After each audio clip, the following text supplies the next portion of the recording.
नमस्कार दोस्तों, आप सभी का स्टडी फॉर यूपीएससी पीसीएस में स्वागत है। आज स्पेशल वीडियो में हम लोग बिहार स्पेशल ज्योग्राफी की शुरुआत करेंगे।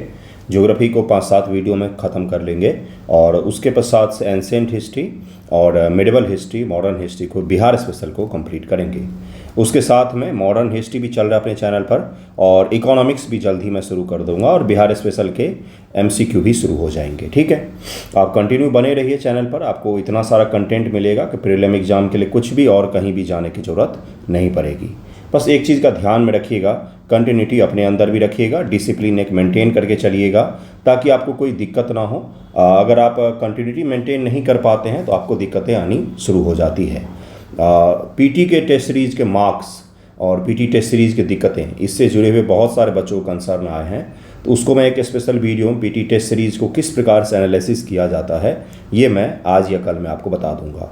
तो आपके भी टेस्ट सीरीज से जुड़े हुए कोई कंसर्न हो तो ज़रूर ही कमेंट करके मुझे बता दीजिएगा ताकि मैं उसको अपने वीडियो में शामिल कर सकूं। ओके, देखिए बिहार के बारे में हम लोग जो जानते हैं, किसी भी जगह के बारे में जब हम लोग जानना शुरू करते हैं तो सबसे पहले उस जगह का भूगोल जानना होता है। अगर आप यूपीएससी बीपीएससी की तैयारी को शुरू करना चाहते हैं तो सबसे पहला सब्जेक्ट जो आपको पिक करना चाहिए वो है हमेशा ज्योग्राफी, क्योंकि ज्योग्राफी इतिहास से, कल्चर से, फूड से, पॉलिटिक्स से, राजनीति से, गवर्नेंस से, हर चीज़ से जुड़ा हुआ होता है। इकोनॉमिक्स से, हर चीज़ के कोर में जाएंगे तो भूगोल ही होता है। भूगोल हर चीज़ डिसाइड करता है, यहाँ तक कि आपके बाल के कलर, आँख के कलर तक भी भूगोल कई बार डिसाइड करता है। तो आप ऑस्ट्रेलियाइड प्रजाति के हैं, मंगोलियाइड के हैं, किस प्रकार के हैं, ये सब भी तय किया जाता है भूगोल के द्वारा ही। क्यों मंगोलिया के लोग जो होते हैं वो छोटे हाइट के होते हैं, क्यों उनकी हाइट छोटी होती है, क्यों वहाँ के लोगों में मांसाहार अधिक है, क्यों भारत के लोगों में शाकाहार अधिक था, क्योंकि उपलब्धता थी हर जगह की। तो भूगोल हर चीज़ तय करता है, भूगोल ही हर चीज़ तय करता है। तो बिहार के बारे में अगर आपको जानना की शुरुआत करनी है तो सबसे पहले बिहार का भूगोल पढ़िए कि बिहार आखिरकार है कैसी मिट्टी है, वहाँ पर कैसा उच्चावच है, उसका टेरेन कैसा है, वहाँ का किस प्रकार की जलवायु पाई जाती है। इन्हीं सब चीज़ों से आपको शुरुआत करनी चाहिए पढ़ने की। तो देखिए इसमें सबसे पहला क्या दिया हुआ है, बिहार की भौगोलिक स्थिति के बारे में दिया हुआ है। जरा उसको सबसे पहले देखते हैं। बिहार उत्तर पूर्व, भारत के उत्तर पूर्वी एरिया में स्थित है। ये भारत है, बिहार यहाँ पर हृदय के पास में स्थित है। अगर आप खड़े होंगे तो आपका लेफ्ट हैंड यही होगा, लेफ्ट साइड में हृदय होता है इंसान का। तो बिहार जो है वो भारत के हृदय के पास में स्थित है, ये भी ध्यान में रखिएगा। एक भू आवेष्टित यानी कि इसकी सीमा डायरेक्ट समुद्र से नहीं लगती है। पहले समुद्र से क्या लगती थी, बिल्कुल भी नहीं, लेकिन आज़ादी से पहले जब उड़ीसा भी बिहार का ही भाग था 1935 तक, उस समय बिहार की सीमा समुद्र से लग रही थी। लेकिन बिहार की सीमा वर्तमान समुद्र से नहीं लगती है। भू आवेष्टित राज्य है जिसकी उत्तर में सीमा नेपाल के साथ यानी कि एक इंटरनेशनल बॉर्डर शेयर करता है बिहार। दक्षिण में झारखंड है जो पहले दक्षिणी बिहार हुआ करता था। फिलहाल में जो आपका अपना पूरा बिहार है वो बिहार जो है ये उत्तरी बिहार कहलाता था और दक्षिणी बिहार दरअसल पठारी प्रदेश के नीचे का बिहार कहलाता था। लेकिन डिवीज़न हो गया और डिवीज़न के पश्चात से झारखंड जो है वो अलग राज्य बन गया और अलग राज्य जो है वो हमारे दक्षिण में स्थित है। पूर्व में पश्चिम बंगाल है और पश्चिम में हमारे उत्तर प्रदेश स्थित है। ठीक है, पश्चिम बंगाल से 3 डिस्ट्रिक्ट की सीमा लगती है। कौन कौन सा, तो किशनगंज, पूर्णिया और आपका कटिहार, इन 3 जिलों की सीमा पश्चिम बंगाल से लगती है। आप मुझे ज़रा सा ये बता दीजिएगा कमेंट करके कि झारखंड के साथ कितनी सीमाएं लगती है, क्योंकि पिछले बिहार स्पेशल के वीडियो मैंने पढ़ाया था। जितना ज़्यादा इन्वॉल्व होंगे उतना ही ज़्यादा फैक्ट्स आपको याद होगा। ठीक है, एग्जामिनेशन में फैक्ट ही पूछे जाएंगे, वहाँ तो एनालिसिस नहीं आएगा, बिहार स्पेशल में तो बिल्कुल भी नहीं आएगा। बिहार राज्य का भौगोलिक विस्तार 24 डिग्री 20 मिनट 10 से लेकर के 24 डिग्री 20 मिनट इसको पढ़ा जाता है। 10 से लेकर के कहाँ तक है, 27 डिग्री तक है। 27 डिग्री 13 मिनट और 15 तक बिहार की विस्तार है। कौन सा विस्तार, अक्षांशीय विस्तार, यानी कि उत्तर से दक्षिण की तरफ जो विस्तार है वो 24 डिग्री से 27 डिग्री के बीच में बिहार का विस्तार है। तथा 83 डिग्री 19 मिनट 50 से पूर्वी देशांतर से लेकर के 88 17 डिग्री 40 तक पूर्वी देशांतर के बीच में इसका पूरब से पश्चिम में विस्तार है। ये भी ध्यान रखिएगा। इसका संपूर्ण क्षेत्रफल कितना है, ये सब छोटे छोटे सवाल पूछे जाते हैं। अभी इस पर मैं इतना गहरा सवाल बना के दूंगा आपको कि आप चकित होने वाले हैं। 94,163 वर्ग किलोमीटर है, जिसमें ग्रामीण क्षेत्रफल 92,257.51 वर्ग किलोमीटर है और शहरी क्षेत्रफल 1,905.49 वर्ग किलोमीटर है। यह भारत के कुल क्षेत्रफल का 2.86% है। अभी तक क्या क्या पूछा गया है यहाँ से सवाल? 94,163 वर्ग किलोमीटर पूछा जा चुका है ये सवाल। 92,257 वर्ग किलोमीटर ग्रामीण क्षेत्रफल का एरिया है, इस पर नज़र नहीं गया है, ये नहीं पूछा गया है। तो 92,257.51 वर्ग किलोमीटर जो है वो बिहार का ग्रामीण एरिया है और शहरी एरिया जो है 1,905.49 वर्ग किलोमीटर है। 2011 सेंसस के अकॉर्डिंग बंधुओं, 2011 सेंसस के अकॉर्डिंग बिहार में 11% के करीब में अप्रॉक्स 11% जो है बिहार में वो शहरीकरण है, अर्बनाइजेशन है। बिहार के उत्तर से दक्षिण तक अधिकतम लंबाई 345 किलोमीटर है। बहुत बार मैंने आपको बताया है, ये सब फैक्ट्स कभी गलत नहीं होना चाहिए एग्जामिनेशन में। 3, 4, 5 उत्तर से दक्षिण में 3, 4, 5 है और पूरब से पश्चिम तक 483 है। 483 है। सबसे पूर्वी किशनगंज हो गया, ये भी ध्यान में रखना है आपको। ये सब फैक्ट्स गलत कभी भी नहीं होने चाहिए एग्जामिनेशन में, बोनस होते हैं ये सब मार्क्स। समुद्र तट से बिहार की दूरी लगभग 200 किलोमीटर है बंधुओं। 200 किलोमीटर अगर आप वेस्ट बंगाल की तरफ में बढ़ेंगे तो बिहार को समुद्र मिल जाएगा, यानी कि समुद्र हमसे ज़्यादा दूर नहीं है। 200 किलोमीटर कितना दूर होता है भाई? समुद्र तल से इस राज्य की ऊंचाई 173 फीट है, 173 फीट है। बीपीएससी वालों ने एक बड़ा ही कमाल का सवाल पूछा। उसने पूछा है कोसी के मैदानों की हाइट कितनी है, ये पूछा गया था। तो ये 300 मीटर के आसपास बनती है, 300 मीटर के आसपास बनती है। ये भी ध्यान में रखिएगा, इस प्रकार के सवाल पूछे जाते हैं आपसे।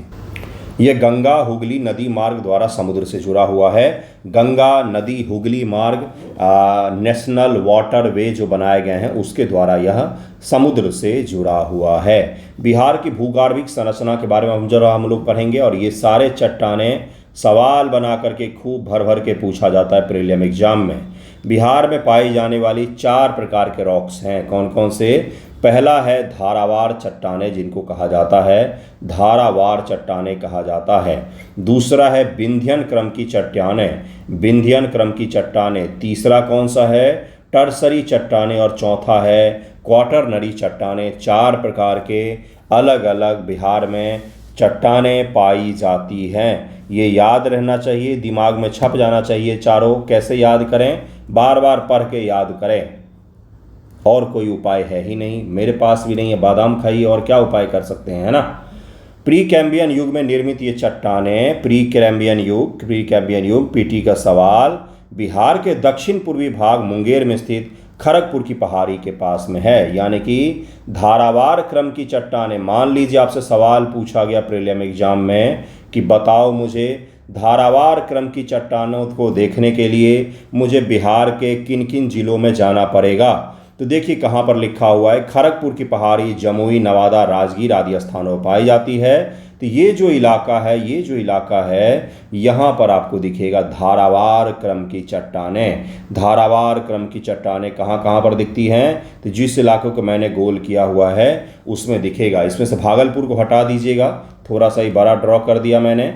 इसको अगर सही से मैं सटीकता से ड्रॉ करूँ तो ये आपका कौन सा हो जाएगा? तो ये इलाका हो जाएगा। भागलपुर और बांका को हमने हटा रखा है इसमें से। तो खड़गपुर की जो पहाड़ी है ये जमुई, नवादा, राजगीर और मुंगेर के पास में भी स्थित है, ये भी ध्यान रखिएगा। इसी प्रकार से आपको बिहार के मैप पर दिखेगा। बिहार का मैप सामने होना चाहिए, केवल मैप के बिना इसको पढ़ेंगे तो कुछ समझ में नहीं आने वाला है, सब भूल जाएंगे। स्लेट, क्वार्टजाइट आदि धारावार समूह की चट्टानें हैं। मान लीजिए प्रीलिम एग्जाम में सवाल बनाया जाए कि स्लेट, क्वार्टजाइट इस प्रकार की जो चट्टानें हैं ये निम्न से किस में आएंगी? धारावार में आएंगी, विंध्यन में आएंगी, टर्सरी में आएगी, क्वाटरनरी में आएगी। इसका आंसर हो जाएगा धारावार क्रम की चट्टानों में ये सभी के सभी आएंगे। ये सब याद रहना चाहिए, बिल्कुल छपते जाना चाहिए दिमाग में साथ साथ में। अब विंध्यन समूह की चट्टानें हैं। अभी तक जो हमने बिहार का मैप बनाया है, बिहार के मैप में हमने देखा कि यहाँ पर धारावार क्रम की चट्टानें पाई गई हैं। जमुई, राजगीर और मुंगेर, इन सब इलाकों में ये धारावार क्रम की हैं। अब विंध्यन हमें यहाँ पर दिखेगा, विंध्य पर्वत का विस्तार है तो हमें यहाँ पर दिखेगा ये विंध्यन क्रम की चट्टानें, यानी कि रोहतास और कैमूर के इलाकों में हमें विंध्यन क्रम की चट्टानें दिखेंगी। हमें बिहार के दक्षिण पश्चिम के कॉर्नर पर जो स्थित ज़िले हैं जैसे रोहतास और आपका कैमूर, यहाँ पर हमें विंध्यन क्रम की चट्टानें दिखेंगी। चलिए देखिए यहाँ पर क्या लिखा हुआ है। इस समूह की चट्टानें सोन नदी के उत्तर में स्थित रोहतास और कैमूर जिलों में पाई जाती है। सोन नदी है, सोन नदी यहाँ से बह रही है, तो इनके इस प्रकार से यहाँ पर आपको दिखेगा, यहाँ से बहती है सोन नदी। यहाँ पर आपको दिखेगा कि ये जो है ये कौन सी चट्टानें हैं, तो विंध्यन क्रम की चट्टानें हैं। विंध्य श्रेणी का ही विस्तार है, विंध्य श्रेणी का ही विस्तार है। जो विंध्य श्रेणी पूरे भारत के उत्तर भारत और दक्षिण भारत को अलग करती है, वही विंध्यन क्रम की चट्टानें ही बिहार में विस्तारित होकर के बिहार के दक्षिण पश्चिम कॉर्नर को टच करती हैं। इन चट्टानों में सीमेंट उद्योग के लिए चूना पत्थर या गंधक निर्माण के लिए पायराइट मिलता है, जिसके कारण से रोहतास में बहुत सारे सीमेंट उद्योग भी विकसित हुए पड़े हैं। और इसके साथ साथ औरंगाबाद में भी सीमेंट उद्योग आपको दिखता है, लेकिन रोहतास के जो सीमेंट उद्योग है उसमें से मैक्सिमम बंद पड़े हुए हैं। बालू पत्थर, क्वार्टजाइट, डोलोमाइट, चूना पत्थर आदि इस समूह की चट्टानें हैं। अभी आपसे पूछा जाएगा कि बालू पत्थर, क्वार्टजाइट, डोलोमाइट, चूना पत्थर ये जो भारत के बिहार के किस प्रकार की चट्टानों में किन जिलों में पाया जाएगा, ये सवाल 69th BPSC प्रीलिम एग्जाम में पूछा जा चुका है मैच करने वाले में कि इस प्रकार की चट्टानें कहाँ पर पाई जाती हैं। तो ये पाई जाएंगी रोहतास, कैमूर के इलाकों में। इसीलिए यहाँ पर कई प्रकार के रॉक से जुड़े हुए उद्योग विकसित हुए हैं, क्योंकि चूना पत्थर को तोड़ करके अलग अलग रूपों में रूपांतरित करना आसान होता है तुलनात्मक रूप से। बालू पत्थर को भी तोड़ना आसान होता है। इस समूह की चट्टानों का प्रयोग सासाराम, आगरा, दिल्ली, जयपुर में निर्मित ऐतिहासिक स्मारक, सारनाथ, सांची के बौद्ध स्तूपों में किया गया है। क्यों किया गया है? क्यों किया गया है? क्योंकि इनको काटना, इन पर आकृतियों के निर्माण करना, इनको गढ़ना आसान होता है तुलनात्मक रूप से कंपेयर करेंगे दूसरे चट्टानों से, तो इसीलिए इनका उपयोग बहुत बड़े स्तर पर भवन निर्माणों में किया गया है। टर्सरी चट्टानें, टर्सरी युग की चट्टानें पश्चिम चंपारण के उत्तर पश्चिम भाग रामनगर दून घाटियां होती हैं, जैसे देहरादून है ना। चलिए आइए आपको समझाता हूं। देखिए अभी तक हमने क्या देखा, दो प्रकार की चट्टानें देखी, धारावार और विंध्यन, जो बिहार के दक्षिण में स्थित थी। अब बिहार के उत्तर में हम लोग जाएंगे, कहां पर जा रहे हैं? टर्सरी, बिल्कुल नई नई चट्टानें हैं। तो नया यानी कि वलित पर्वत, नया यानी कि वलित पर्वत, हिमालय, हिमालय का निर्माण बिल्कुल नया नया है, ताज़ा तरोताज़ा। ऐसा नहीं कि अकबर के ज़माने में हुआ, भाई बहुत लाख वर्ष पहले इसका हुआ है, लेकिन पृथ्वी के इतिहास में ये क्रम जो है, ये जो ईयर है, ये बहुत कम पड़ता है, इसलिए इसको नवीन वलित पर्वत का उदाहरण माना जाता है। नवीन वलित का मतलब न्यू फोल्डेड माउंटेन है ये, मिट्टियों के मुड़ने से बने हुए माउंटेन है, मिट्टी के पहाड़ हैं ये। आप कभी डीप पहाड़ में घूमने जाइएगा, कुछ दिन पहले ही मैं गया था, वहाँ पर मिट्टी के आपको पहाड़ दिखेंगे, ऐसे मिट्टी जो नीचे आ जाते हैं, तो मिट्टी का पहाड़ है हिमालय, ठीक है। तो यही जो हिमालय है, इसी में टर्सरी प्रकार की चट्टानें यानी कि नवीन प्रकार की चट्टानें पाई जाती हैं। इन चट्टानों का निर्माण प्लीस्टोसीन काल में हुआ है। ये चट्टानें जलोर, बालू बजरी, बालू पत्थर, कांग्लोमेरेट आदि द्वारा निर्मित हैं। इनका भी नाम ध्यान में रखना है, ये किन से निर्मित है। इन चट्टानों का निक्षेप शिवालिक उत्थान के पश्चात इसके दक्षिण में स्थित सिंधु गंगा द्रोणी में हुआ है। सिंधु गंगा द्रोणी में इनका निक्षेप हुआ है। नदियों द्वारा निक्षेपण कार्य मंद ढाल वाले विशाल मैदान का निर्माण हुआ है। मंद ढाल वाले विशाल मैदान का निर्माण हुआ है, और यही वो विशाल मैदान है जिससे मंद सी ढाल है, यानी कि स्लोप जो है वो इस प्रकार से बना हुआ है, और यही मैदान में हम सब लोग निवास करते हैं, जिसका नाम है बिहार। ये जो बिहार है, ये मंद मैदान है जो शिवालिक के ठीक नीचे बनाया गया है, शिवालिक के ठीक नीचे बन गया है, और इसी मैदान में हम लोग निवास करते हैं। इसीलिए ये जो मैदान है हद से ज़्यादा उपजाऊ है, क्योंकि यहाँ पर मिट्टी इस प्रकार के बने हुए हैं जो बहुत ज़्यादा उपजाऊ हैं, निक्षेपों से बने हुए मिट्टी का मैदान है ये। देखिए इसको बिहार का मैदान कहा जाता है। संपूर्ण बिहार के मैदानी भागों में जलोढ़ की गहराई एक समान नहीं पाई जाती है। गंगा के दक्षिण में जलोढ़ की गहराई पहाड़ियों के निकट अपेक्षाकृत कम पाई जाती, पश्चिम की ओर बढ़ने पर इसकी गहराई बढ़ जाती है। जलोढ़ यानी कि नदियों द्वारा लाए गए गाद। अब आप मुझे बताइए नदियाँ कहाँ से निकल करके आ रही हैं? तो नदियाँ हिमालय से निकल करके आ रही हैं गुरु, तो जहाँ से नदियाँ बह कर के आएंगी वहीं पर तो ज़्यादा गाद होगा। तो उत्तर बिहार में ज़्यादा गाद होगा कि दक्षिण बिहार में ज़्यादा गाद होगा? उत्तर बिहार में ऑब्वियस सी बात है ज़्यादा गाद होगा। तो गाद की गहराई कहाँ पर ज़्यादा होगी?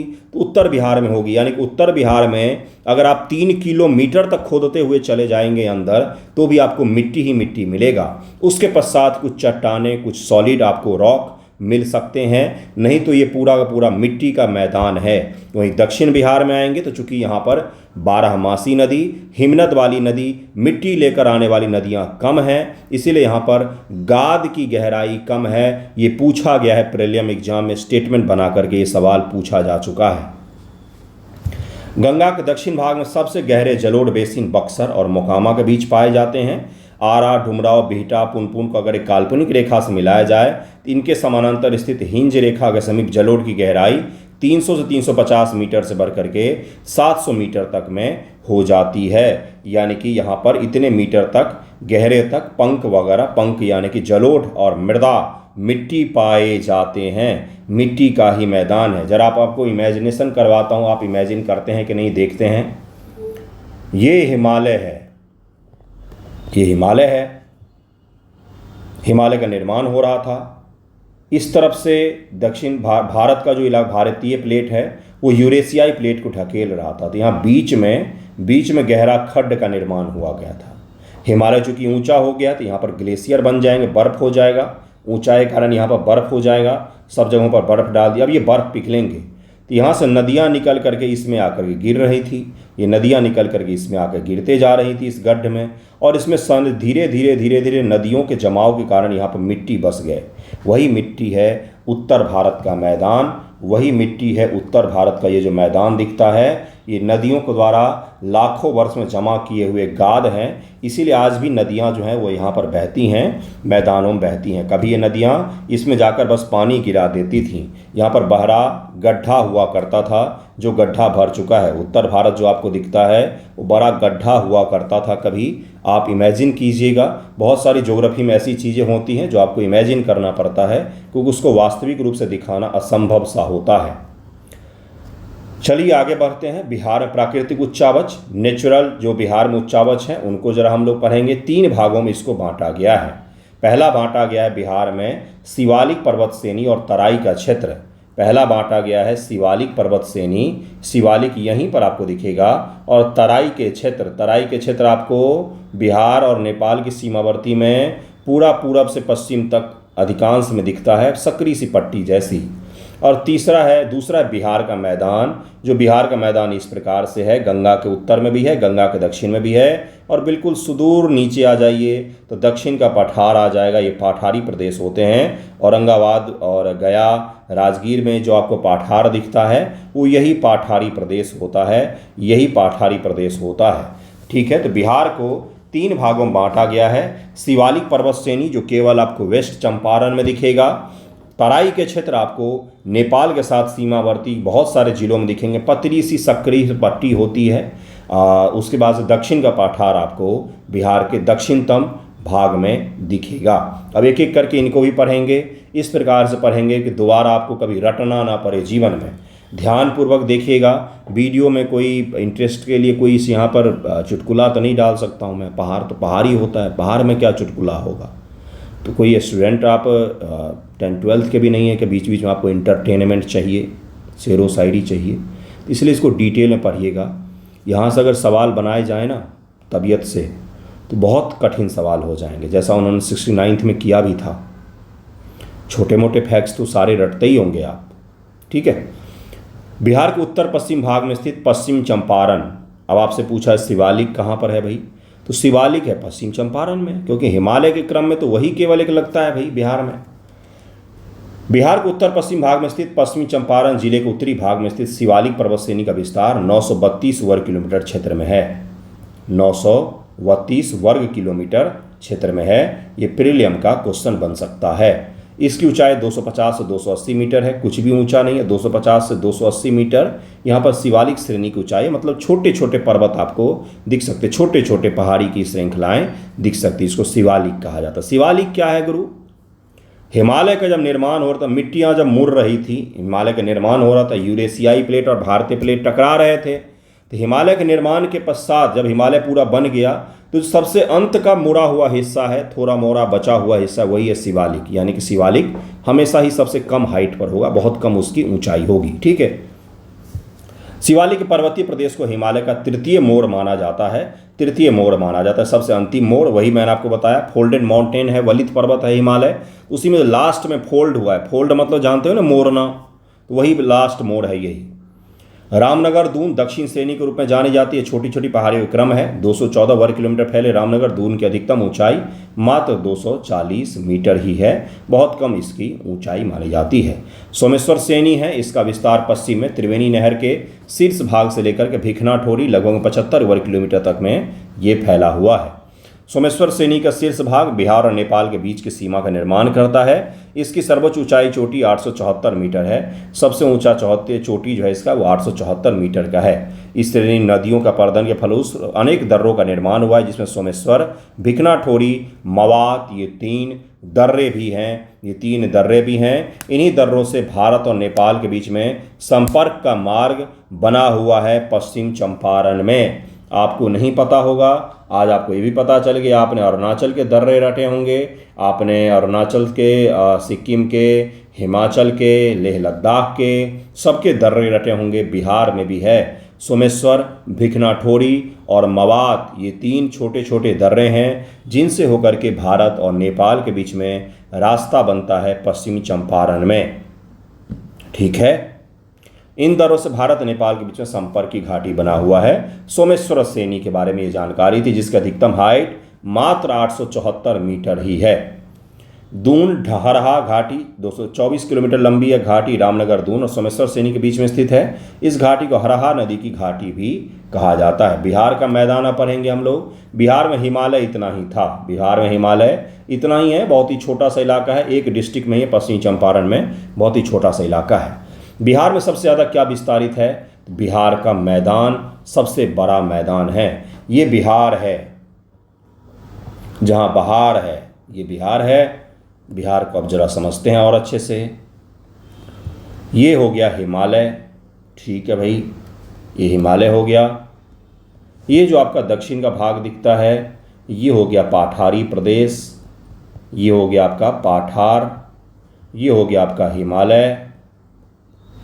अब ये जो बीच का इलाका बच गया, ये क्या है? ये जो बीच का भाग बच गया है, ये क्या है? ये जो बीच का भाग बच गया, ये है पूरा मैदान।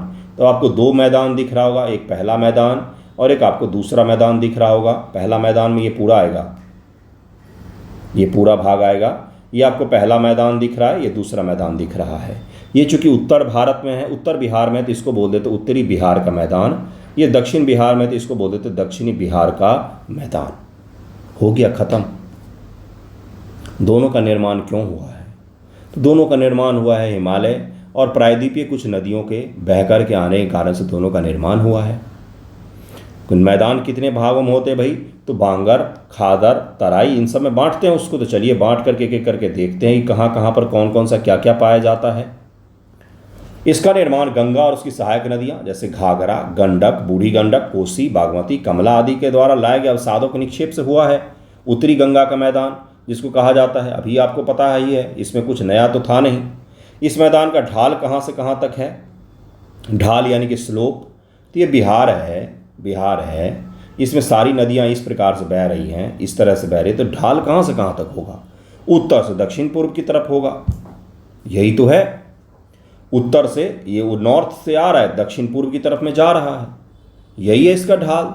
यही यहाँ पर लाइन में लिखा हुआ है, जो हम लोग चित्र में पढ़ते हैं वही यहाँ पर लाइन में लिख दिया गया है। नदियों प्रवाह के क्रम यह प्रदेश कई दोआबों में वर्गीकृत है। दोआब यानी कि दो नदियाँ बह रही हैं, उनके बीच के क्षेत्र को दोआब कहा जाता है। जैसे बहुत सारी नदियों को दोआब है, घाघरा और गंडक के बीच के क्षेत्र को दोआब कहते हैं। गंडक कोसी दोआब, कोसी महानंदा दोआब। और दोआब की खासियत ये होती है, क्योंकि दो नदियों के बीच का जगह है, वहाँ पर समुचित रूप से जल परिवहन, जल संसाधन उपलब्ध हैं सिंचाई के लिए, पीने के लिए। तो खूब बड़ी आबादी वहाँ पर होती है और साथ में कृषि बहुत ही शानदार होती है वहाँ। ठीक है। इन मैदान नदियों के मध्य स्थित बाढ़ क्षेत्र की विशेष आकृति दियार प्रदेश या नदी द्वारा बने चार एवं क्षारण अपनी क्षेत्रीय विशेषता के लिए जाने जाते हैं। ये बिहार के मैदान में, उत्तरी बिहार के मैदान में नदियों के द्वारा बनाए गए विशेष कुछ आकृतियां हैं, जिसको दियार, चार, क्षारण इस प्रकार से नाम दिया गया है। आपसे सवाल पूछा जाएगा कि दियार, चार और क्षारण प्रकार की आकृतियां देखने के लिए बिहार के किस भाग में जाएं? पहाड़ी भाग में जाएं, हिमालयन भाग में, बिहार के उत्तरी बिहार के मैदान में जाएं, दक्षिणी बिहार के मैदान में जाएं, या पठारी प्रदेश में चले जाएं। कहाँ पर मिलेगा ये? उत्तरी बिहार के मैदानी प्रदेशों में हमें मिलते हैं ये। इसे मैदान के उत्तरी भाग में दलदली भूमि और दलदली झीलों की बहुलता देखने को मिलती है। कई सारे आपको उत्तर बिहार में दलदली और बड़ी बड़ी झीलें दिखेंगी, जैसे दरभंगा में कुशेश्वर झील इसका एक उदाहरण है। इस मैदान का दक्षिण सीमांत क्षेत्र अपेक्षाकृत ऊंचा है। इस क्षेत्र में गंडक, बूढ़ी गंडक, कोसी, महानंदा नदियों द्वारा लाई गई मिट्टियों तथा रेत से निर्मित जलोढ़ पंख की संरचनाएं पाई जाती है। सीमांत क्षेत्र यानी कि सीमा से लगने वाले क्षेत्र अपेक्षाकृत ऊंचे हैं, क्योंकि स्लोप है, ऐसे नेपाल से निकल के बिहार के गंगा तक स्लोप आ रहा है, ढलान आ रहा है, तो उस ढलान में ऊंचाई पर निश्चित रूप से ज़्यादा निक्षेप होंगे, तभी तो ढलान बना है। गंगा के उत्तरी मैदान का विस्तार सारण, चंपारण, मुजफ्फरपुर, दरभंगा, मुंगेर, भागलपुर, सहरसा और पूर्णिया जिलों में पाया जाता है। ऐसा क्यों लिखा हुआ है भाई? भागलपुर का भी नाम लिख दिया इसमें, सारा कॉन्सेप्ट ही गड़बड़ हो जाएगा ऐसे में तो। बिल्कुल भी नहीं। यहाँ पर मैदानों की विशेषता का आधार पर जो बिहार का मैदान डिसाइड किया जाता है वो है आपका ये भाग। ठीक है, उत्तरी बिहार का ये पूरा भाग ले लीजिए, इस प्रकार से इसका निर्माण होता है। ठीक है, ये याद रहेगा आपको। अगला देखिए इसमें क्या है, गंगा के दक्षिण का मैदान। यह मैदान गंगा नदी दक्षिण तट से शुरू होकर के छोटा नागपुर के पठारों तक फैला हुआ है। यह मैदान लगभग 19.36% क्षेत्र पर विस्तृत तथा समतल है। गंगा के दक्षिण मैदान का ढाल उत्तर से दक्षिण की ओर लाई गई बलुई मिट्टी से हुआ है, यानी कि उत्तर से दक्षिण की ओर जो लाई गई बलुई मिट्टी है उसी से इसका स्लोप बना हुआ है। इस मैदान में बहने वाली कुछ प्रमुख नदी कौन कौन सी हैं? तो सोन, पुनपुन, कर्मनासा और फल्गु, ये जो मुख्य नदियां हैं ये दक्षिण बिहार में आपको बहती हुई दिखेंगी और आकर के गंगा जी में मिल जाती हैं। हालांकि यह मैदान समतल है, पर कहीं कहीं पर गया, राजगीर, खड़गपुर, गिरियक और बराबर की पहाड़ियों जैसे बाह्य अस्थानिक पहाड़ी इसके एक रूपता को भंग करते हैं। मतलब कि ये मैदान भी समतल है, लेकिन राजगीर के पहाड़ी है और खड़गपुर की पहाड़ियाँ हैं, बराबर की पहाड़ी है। ये इसमें बीच में कहीं कहीं पर पहाड़ी पठारी हैं प्रदेश दरअसल में। इन पठारों के कारण से इसकी समतलता जो है वो बीच बीच में बाधित होती है। इस क्षेत्र प्रवाहित होने वाली नदियाँ प्राकृतिक तटबंध तथा इससे सटे हुए ताल का निर्माण करती है। प्राकृतिक तटबंध होते हैं इनके, और उससे क्षेत्र से ताल का निर्माण करती। इन्हीं तटबंधों के कारण से इस एरिया में दक्षिण बिहार के भागों में बाढ़ की समस्या आपको देखने को नहीं मिलती है। वहीं उत्तरी बिहार में कोई बांध ही नहीं होता नदियों पर, जहाँ मर्जी वहाँ बह रही होती हैं। चलिए आगे बढ़ते हैं। इस मैदान में कांप मिट्टी पाई जाती है जो गहरी व चिकनी या पीली दोमट होती है। इससे दक्षिण में रेतीली मिट्टी पाई जाती है। इसके देवी दक्षिण में चले जाएंगे आप, बिल्कुल साउथ में, वहाँ पर रेतीली मिट्टी आपको दिखता है। फिर तीसरा भाग है बिहार के उच्चावच का, वो है दक्षिण का पाठार, जो कहाँ पर दिखेगा आपको? यहाँ पर आपको दिखेगा। उत्तर का मैदान था इस प्रकार से विस्तृत था। गंगा नदी यहाँ से बह रही है, गंगा नदी ऐसे बह रही है। ये आपका पाठारी प्रदेश हो गया। दक्षिण का मैदान सकरा है, पतला सा इलाका है दक्षिण का मैदान। बिहार का सुदूर दक्षिण पाठारी भाग स्थित है, जो एक संकीर्ण पट्टी के रूप में पश्चिम में कैमूर जिले से पूर्व मुंगेर और बांका जिले तक फैला हुआ है। इस प्रकार से बिहार का निर्माण करेंगे तो यहाँ से रोहतास से लेकर के आप कहाँ पर आ जाइए? बांका डिस्ट्रिक्ट यहाँ पर है, बांका डिस्ट्रिक्ट, वहाँ तक आ जाइए। भागलपुर तक मत जाइएगा, बांका उससे पहले ही रुक जाना है। इस क्षेत्र के अंतर्गत गया, मंदार, बराबर, जैठियन की पहाड़ियाँ, गंगेश्वरी, राजगीर, सुकरपीठ की पहाड़ियाँ, बिहार शरीफ व मुंगेर की पहाड़ी, कैमूर और रोहतास जिले में फैला कैमूर का पठार आता है, जिसके बारे में कम से कम 10 बार सवाल पूछा जा चुका है कि कैमूर का पठार देश के किस भाग में पाया जाता है। न केवल बीपीएससी बल्कि यूपीएससी में भी कितनी ही बार पूछा है कैमूर का पठार किस क्षेत्र में पाया जाता है। सोन नदी कैमूर के पठार तथा छोटा नागपुर के पठार को अलग करती है। सोन नदी जो है, सोन नदी ये इस प्रकार से बहती है, बिहार है ये बिहार है, इस प्रकार से बहती है सोन नदी, इस प्रकार से बहती है। और ये किसको किसको अलग करती है? ये कैमूर के पठार को और छोटा नागपुर के पठारों को अलग करने का काम करती है। ये सवाल अगर आप पूछा जाता है तो कठिनतम सवाल हो जाएगा कि कैमूर के पठार और छोटा नागपुर के पठार को कौन सी नदी अलग करती है? तो सोन नदी अलग करती है। बिहार के उच्चावच के बारे में विशेष फैक्ट यही थे जिसको हमने 30 मिनट की वीडियो में पढ़ा है। उसके बाद यहाँ पर जो आपको लिखा हुआ दिख रहा है ये सब वो फैक्ट हैं जो सवाल पूछे जा चुके हैं। इसको भी रिवाइज कर लेंगे एक बार हम। ये सब पढ़ा चुका हूँ मैं आपको। धारावार क्रम की चट्टानें मुंगेर, जमुई, नवादा, राजगीर में पाई जाती हैं। विंध्यन क्रम की चट्टानें रोहतास और कैमूर जिलों में पाई जाती हैं। टर्सरी क्रम की चट्टानें पश्चिमी चंपारण में, क्योंकि नवीन चट्टानें होती हैं, ऊपर आपको मिलेगा। क्वाटरनरी चट्टानें मुख्यतः आरा, डुमराव, बक्सर का जगह है ये, बिहटा, पुनपुन, मोकामा, मुजफ्फरपुर और सारण में पाई जाती है। उच्चावच का आधार बिहार को मुख्यतः 3 भागों में बांटते हैं: शिवालिक, पर्वत श्रेणी, तराई क्षेत्र, बिहार का मैदान और दक्षिण का पठार में इसको बांटा जाता है। बिहार में शिवालिक पर्वत श्रेणी को स्थानीय उच्चावच के आधार पर रामनगर दून, सोमेश्वर श्रेणी दून और हरहा घाटी दून में बांटा जाता है। सोमेश्वर श्रेणी के बारे में भी मैंने आपको पढ़ाया। 3 दर्रों के नाम भी आपको बताए हैं मैंने, वो आप भूलेंगे नहीं, एग्जामिनेशन में पूछ सकता है वो। बिहार के मैदान को 2 भाग में बांटते हैं: उत्तरी गंगा का मैदान और दक्षिणी गंगा के मैदान में उसको बांटा जाता है। उत्तरी गंगा का मैदान जो है का ढाल उत्तर से दक्षिण की ओर है, उत्तर पश्चिम से दक्षिण पूर्व की ओर मिलता है। उत्तरी गंगा के मैदान में दलदली भूमि, झीलों की बहुतायत है। बहुत सारे झील आपको दिखेंगे जो नदियों के द्वारा निर्मित किए गए हैं। दक्षिण गंगा का मैदान उत्तरी गंगा के मैदान के से अपेक्षाकृत समतल है, लेकिन बीच बीच में कहीं कहीं पर छोटे मोटे पठारी चट्टानें हमें देखने को मिलती हैं। किशनगंज बिहार का सबसे पूर्वी वाला भाग है।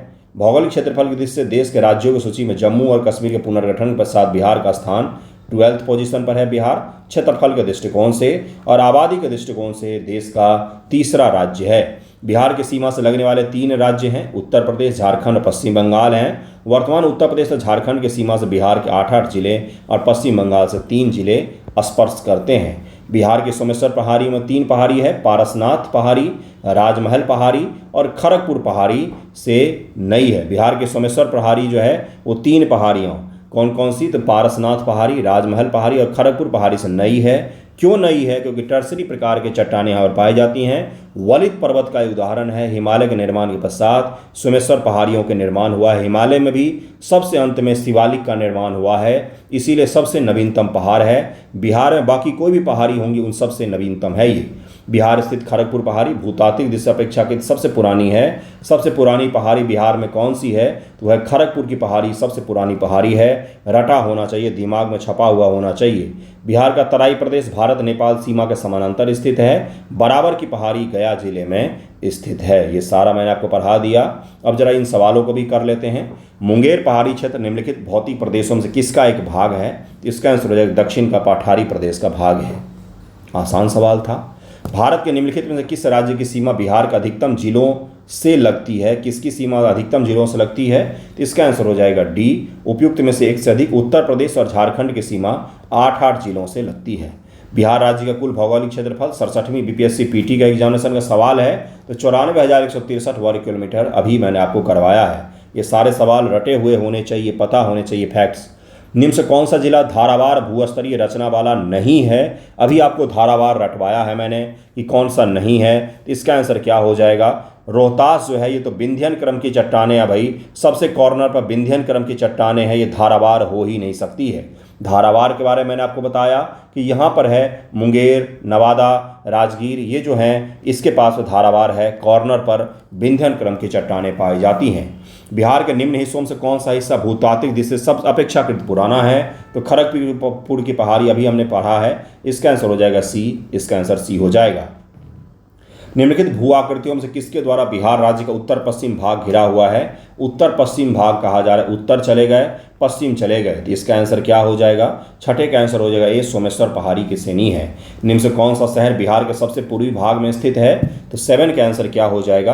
कटिहार सबसे पूर्व में स्थित हो जाएगा। यहाँ पर किस देश की सीमा बिहार से जुड़ती है? तो नेपाल हो गया। भौगोलिक दृष्टि से भारत में बिहार का क्रम कौन सा है? तो 12वां क्रम है अभी, इसका आंसर सी हो जाएगा। इस प्रकार से आपका ये वीडियो एंड होता है। इसके पश्चात हम लोग नेक्स्ट वीडियो में कौन सा चैप्टर पढ़ेंगे, तो जलवायु और मृदा पढ़ेंगे। Very very very very very very important, जितनी बार वेरी लिख सकते हैं लिख लीजिएगा, उतना ज़्यादा महत्वपूर्ण है। 1 से 2 सवाल की गारंटी होती है। आज का जो मैंने वीडियो पढ़ा है उससे 1 से 2 सवाल पूछे ही जाएंगे। धन्यवाद आप सभी का।